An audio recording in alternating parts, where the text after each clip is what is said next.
Hi, I'm Jen Ziegler, and I'm a real estate agent in Kitchener-Waterloo.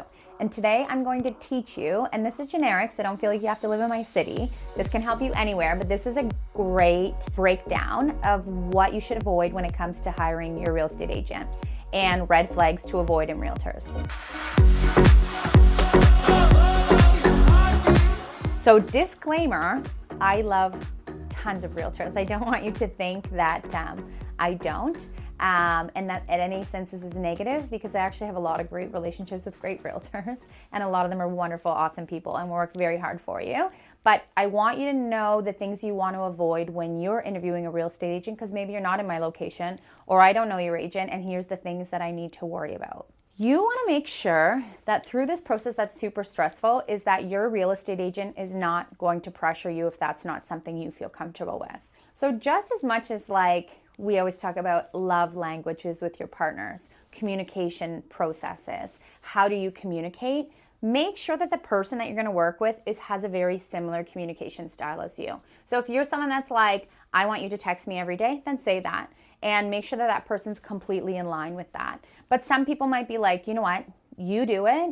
Just let me know when you have an offer. There's people that are definitely want to take a step back from the process, and there's people that want to be right in and meshed in there. So I think making sure that you find someone that's within your style, that isn't going to maybe pressure you or push you to do something you don't feel comfortable with. This market, the market I'm in, is strong enough that it brings its own set of pressure and push and rush, and you have 25 minutes to decide if you want to buy a house or not. So you don't want to have a realtor that's sitting there saying like, do it, put in the offer, rush. Like, that's not part of the experience. And that to me can sometimes indicate that there's more of a push on their end than there should be on your end. Because I think, in my opinion, I have a big belief, and this may not be your belief, but everybody works on two different mindsets. There's an abundance mindset and there is a scarcity mindset.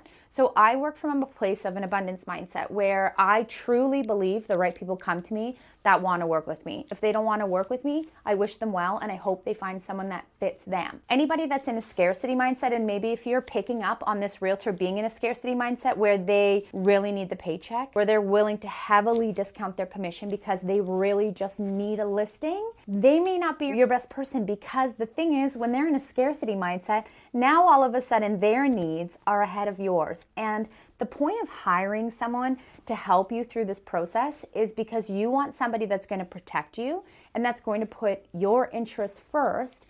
And their job is to provide you with the service and help you. So I'm never in a situation that I have to sell someone's house. So therefore, there's no pressure there. It's about me helping them and me trying to serve them and provide them the service that they deserve so that they get exactly what their needs are without my needs even being involved. And I think that that is a major difference when it comes to being from a scarcity or an abundance mindset, because I believe the right people will buy their house. I'll get them the value that they want. I'm going to get them a great deal on the house they want. And then I move forward to the next transaction. I'm not sitting there thinking, I have to sell this house because I have to make that money because I have to pay my mortgage today. And I'm not saying that this is not real life things, that we all don't have mortgages and car bills and that kind of thing.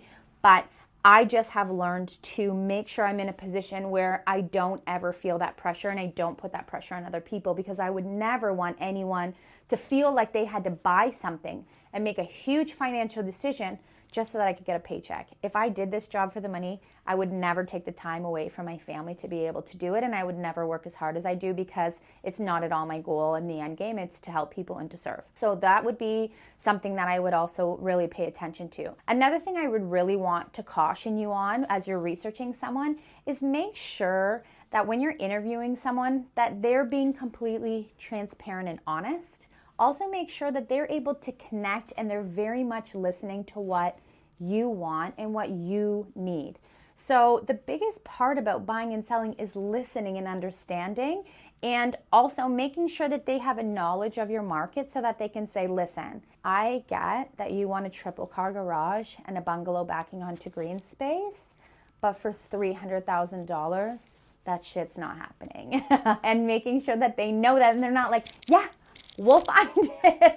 Because you're gonna be driving like 5 or 6 hours away, And I don't think that's really what you want. So you want to make sure, because sometimes you don't know, like I'm making fun, but sometimes you don't know as a buyer. Like sometimes I'm dealing with people that haven't sold their house for 25 years and they're like, well, we paid $75,000, so it better be worth $200,000. And I'm like, girl, your house is worth $1 million. I'm like, what? And like, that's so great. And I'm like, it is great, but now we need to find you a bungalow, which is still going to cost you $8 million. And they're like, so it is all relative, but it is, when you're out of touch with the market, you want to make sure the agent you're hiring just has a very good understanding so that you're not disappointed, so that you're not wasting your time, so that you're not selling your house and then realizing you're not going to be able to buy anything that's going to work within your budget. So you know if you can comfortably downsize, because a lot of people cannot actually comfortably downsize now because bungalows are expensive, or when you factor in condos and condo fees, sometimes people are almost better to stay in their house once they factor in the differential and what they're going to get and what they're going to lose. I think we used to have this mindset of we stay in our house, then we retire, we'll take that equity and we'll use that as a retirement plan. Sit down with your financial planner and someone you trust and really work that out, because I have found a lot of people, their intention was to sell their house and get something different.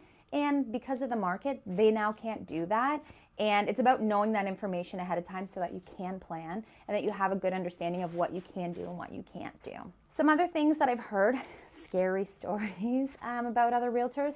You're never allowed to access a property without a realtor. So just make sure that, and that would not be uncommon, but sometimes I've had people that have had agents from Toronto that have sent them through, they're like, here's the code.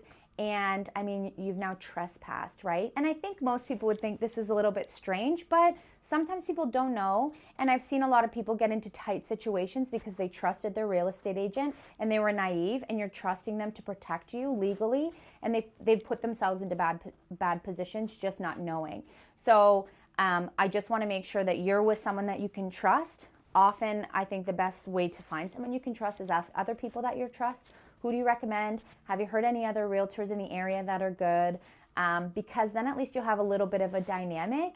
And then once you have someone else that's sort of a connection, if anything goes bad, you can be like, that realtor. No, I'm just kidding. When things go very well, you can say, hey, Susan, I really appreciated that you recommended Sharon. Sharon was awesome. She took great care of us. And then it creates that dynamic and that rapport. And then all of a sudden, when Julie at the office is looking, now you have Sharon and Susan who are both going to push that agent. And I think that that's just really important, that you can work by referral, especially someone as a female. For me, I feel a lot safer having someone that says, hey, Joe at the university, talk to Scott, Joe at the university wants to meet with me. I feel comfortable versus somebody calling on my sign and saying, hey, Jen, can you meet me at this abandoned warehouse and show it to me on a Friday at 8:00 p.m. Then I'm like, whoa.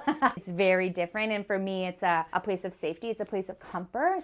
And it's also like you have something in common to talk about. And it's like, I love Susan. She's so cute, right? It's nice to have that bond and then be able to sort of have something in common. And it makes it comfortable because you are having someone in your home. You're having someone walk through your home when you're gone. You're having someone market your home. It's so personal. So it always does surprise me when people will use someone they've never met or never known that they don't feel comfortable with. But they're like, well, he was really cheap. And I'm like, yeah, but it's your house. And if you don't feel good and you don't feel good about the transaction, and he was pushing you to sign and he like forced you to sign and you price it super low and you don't feel good about it, that's not how your process should feel. As much as it's very stressful, you want to find the calm where you can, you want to feel the confidence where you can, and you want to make sure that the transaction is good for everybody involved. So those are my tips and red flags to avoid when it comes to other realtors. Thank you so much for listening to my video. I'm Jen Ziegler. Remember to always follow your heart in real estate. I promise it will make it a lot easier.